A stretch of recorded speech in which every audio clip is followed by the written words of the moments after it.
బంగారం ఆర్థిక భద్రతకు చిహ్నంగా భావించే బంగారం ధర రోజురోజుకు పెరుగుతున్న పరిస్థితి తగ్గినట్టే తగ్గి మళ్ళీ ఇప్పుడు ఆల్ టైమ్ హై దిశగా వెళుతోంది. ఆల్రెడీ ఆల్ టైమ్ హై రికార్డును బ్రేక్ చేసిన పరిస్థితి. సంక్రాంతికి చాలామంది బంగారం కొనడానికి ఇష్టపడుతూ ఉంటారు, ఎందుకంటే ఆ టైంలో పంటలు అవి వస్తాయి కాబట్టి.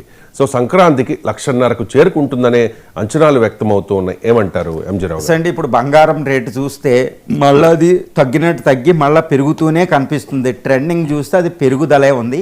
ముఖ్యంగా భారతదేశంలో బంగారం అంటే సంక్రాంతి కేవలం ఒక్క వ్యవధిలో ఇప్పుడు సుమారు 1,34,000 దగ్గరలో ఉందండి, అటు ఇటు ఊగిసలాడుతూ. కానీ ట్రెండింగ్ మాత్రం పెరుగుతూనే ఉంది. సంక్రాంతి అంటే కేవలం నెల రోజుల్లో సంక్రాంతి పండగకి 1,50,000కి చేరుకుంటుంది. దానికి అద్భుతమైన కారణాలు కూడా, బలమైన కారణాలు మనకు కనిపిస్తూ ఉంటాయి. ముఖ్యంగా మనకు తెలుసు సంక్రాంతి పండగ ఎప్పుడు వస్తుంది అంటే ఎవరిని అడిగినా భారతదేశంలో చెప్తూ ఉంటారు. మొత్తం భారతదేశం అంతటికి దీనికి సంబంధించిన విషయం ఏంటంటే అది ఖరీఫ్ సీజన్. భారత వ్యవసాయ రంగంలో ఖరీఫ్ సీజన్ ఎండ్ అవుతుంది. పంటలు చేతికి వస్తాయి, అద్భుతంగా ప్రతి వాళ్ళ చేతిలో డబ్బులు ఆడతాయి. ఎక్కువగా అయ్యేది ఎప్పుడు అంటే పండగలు వచ్చేది ఎప్పుడు అంటే భారతదేశంలో పండగలు మన ఇష్టం వచ్చినట్టు పెట్టుకుంటే రాలేదండి, ప్రకృతి సిద్ధంగా పెట్టినవి. ఖరీఫ్ సీజన్ భారతదేశంలో వ్యవసాయ రంగంలో సుమారు 70% దాకా పంట దిగుబడి వచ్చేది ఖరీఫ్ సీజన్లోనే వస్తుంది. మాన్సూన్ ఋతుపవనాల సీజన్ తర్వాత. ఇప్పుడు రైతులు అందరి చేతులు ఇప్పుడు కూడా అర్బన్ ఏరియా అనుకుంటున్నాం, ఎక్కువ బంగారంలో పొదుపు ఎక్కువ చేసేది భారతీయ రూరల్ ఏరియాలోనే గుర్తుపెట్టుకోవాలి. అందుకని పోస్టల్ ఆఫీసులో ఎక్కువ డిపాజిట్స్ ఉంటాయి. అందువల్ల ఇప్పుడు ఖరీఫ్ సీజన్ ఎండ్ అయింది కాబట్టి వ్యవసాయదారుల చేతుల్లో డబ్బులు ఉంటాయి కాబట్టి వాళ్ళు ఎక్కువగా బంగారం కొనుగోలుకు వెళుతూ ఉంటారు. ఫర్ ఎగ్జాంపుల్ నేను చెబుతున్నానని కాదు, గ్రీన్ రెవల్యూషన్కి అంటే హరిత విప్లవానికి పునాదైన గోదావరి డెల్టాలో అటు ఈస్ట్ గోదావరి ఈస్ట్ గోదావరి ఇటు పూర్వపు వెస్ట్ గోదావరి మధ్యలో రాజమండ్రి ఉంటుంది చూడండి. అక్కడ చందనా బ్రదర్స్ లాంటి పెద్ద పెద్ద బట్టల షాపులు, పెద్ద పెద్ద గోల్డ్ షాపులు ఎందుకు పుట్టుకొచ్చినాయంటే అగ్రికల్చర్ అక్కడ ఎక్కువగా రావడం వల్ల, వ్యవసాయ అభివృద్ధి వల్ల అక్కడ కొనుగోలు ఎక్కువ ఉంటుంది. ఆ విధంగా నేను ఇండియా అంతా చెప్తున్నా, పంజాబ్, హర్యానా, ఇటు తమిళనాడు, తంజావూరు ప్రాంతాలు, ఇటు కేరళ ప్రాంతాలు, మహారాష్ట్ర, ఈ కొంకన్ రీజను, గుజరాత్, ఈ రీజను అంటే వ్యవసాయం ఎక్కువ అభివృద్ధి చెందిన ఉత్తరప్రదేశ్, హర్యానా, వెస్ట్ బెంగాల్ ఈ ప్రాంతం అంతా చెప్తున్నా. అంటే డిమాండ్ ఎక్కువ ఉండే కారణం ఇది బలమైన కారణం అండి, నెంబర్ 1. నెంబర్ 2కు ఇంకా బలమైన కారణం ఏంటంటే, రెండోది ఏంటంటే ఇది పెళ్ళిళ్ళ సీజన్. ఆల్మోస్ట్ పెళ్ళిళ్ళ సీజన్లో ఉన్నాం మన మధ్యలో.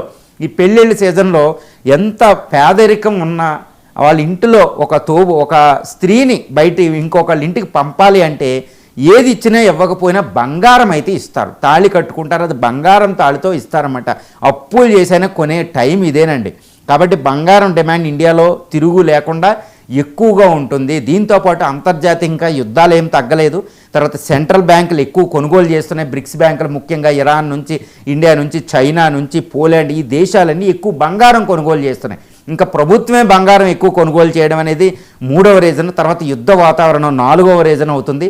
5వ కారణం ఏంటంటే ఇప్పుడు ఇంకొకటి ఏంటంటే యుఎస్ ఫెడ్ అనేది ఉంటుంది, యుఎస్ సెంట్రల్ బ్యాంకు, అది వడ్డీ రేట్లు తగ్గిస్తూ పోతుంది. కాబట్టి డాలర్ అక్కడ బలపడుతుంది. డాలర్ బలపడుతుంది అంటే మనం దిగుమతి చేసుకునే గోల్డ్ రేటు పెరుగుతుంది. ముఖ్యంగా ఇప్పుడు గోల్డ్ రేటు పెరగడానికి అతిపెద్ద ఎకనామిక్ ఫైనాన్షియల్ రీజన్ ఏంటంటే అక్కడ వడ్డీ రేటు తగ్గిస్తుంది ఫెడరల్ రిజర్వ్, వాళ్ళ ఇన్వెస్ట్మెంట్ ఎంప్లాయ్మెంట్ కోసం.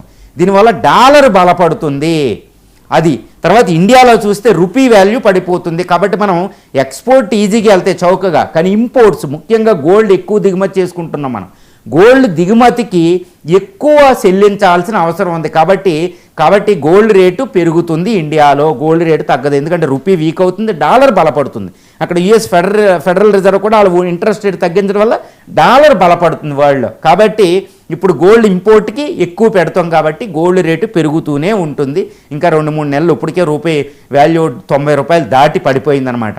కాబట్టి ఎక్కువ డాలర్లు మనం చెల్లించాలి. వరల్డ్ గోల్డ్ కౌన్సిల్ ప్రకారం ఎక్కువ ఇంపోర్ట్ చేసుకుంటున్నాం చైనా తర్వాత. కాబట్టి మనకి ఎక్కువ ఇదే టైంలో ఇది జరిగిందనమాట. కాబట్టి గోల్డ్ రేటు పెరుగుతూనే ఉంటుంది. 1,50,000కి ఈజీగా సంక్రాంతికి మనం బంగారం చూస్తాం. ఈవెన్ వెండి రేటు కూడా ఇలాగే ఉంటుంది.